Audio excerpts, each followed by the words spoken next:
हे थोडंसं इन्सेन्सिटिव्ह वाटेल, पण हे खरं आहे ना. अज्ञानात सुख होतं. त्याला माहिती पण नव्हतं की आपण कुंतीचे पुत्र आहोत म्हणून. सो कर्णावर काय अन्याय झाले हे आपण जे बघितलं त्याचे एक एक पॉईंट्स आपण बघूया पहिले. सो पहिला जो पॉईंट होता की त्याला जन्मताच कुंतीनी त्याचा त्याग केला, त्याला नदीत सोडून दिलं. म्हणजे हे चुकीचंच होतं. आजच्या भाषेत बोलायचं झालं तर नो चाइल्ड डिझर्व्स दिस. कुंतीनी जे केलं ते अतिशय चुकीचं केलं.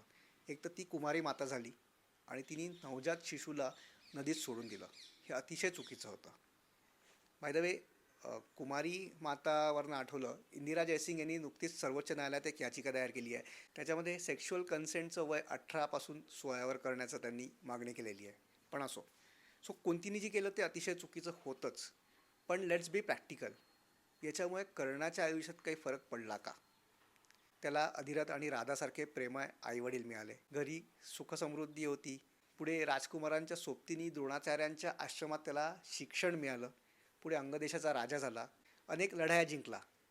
म्हणजे तसं बघितलं तर मटेरियलिस्टिकली त्याला काहीच कमी पडली नाही.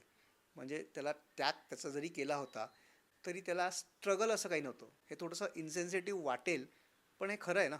अज्ञानात सुख होतं. त्याला माहिती पण नव्हतं की आपण कुंतीचे पुत्र आहोत म्हणून. पुढे युद्धाच्या काही दिवस आधी त्याला सांगण्यात आलं आणि त्याला ऑफर पण करण्यात आली की पांडूचा मोठा पुत्र म्हणून तूच राजा बनशील.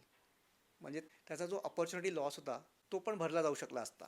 Again it may sound very insensitive, but let's be practical. पण त्यांनी तो स्वीकार केला नाही. त्याला दुर्योधनाला दिलेला शब्द हा जास्त महत्त्वाचा वाटला युद्ध थांबवण्यापेक्षा. सो जरी कोणती चुकीची वागली असेल तरी कर्णाच्या आयुष्यात त्याच्यामुळे तसा खूप फरक पडला असं मला तरी वाटत नाही. तुम्हाला काय वाटतं ते नक्की कॉमेंटमध्ये कळवा आणि stay tune for next part.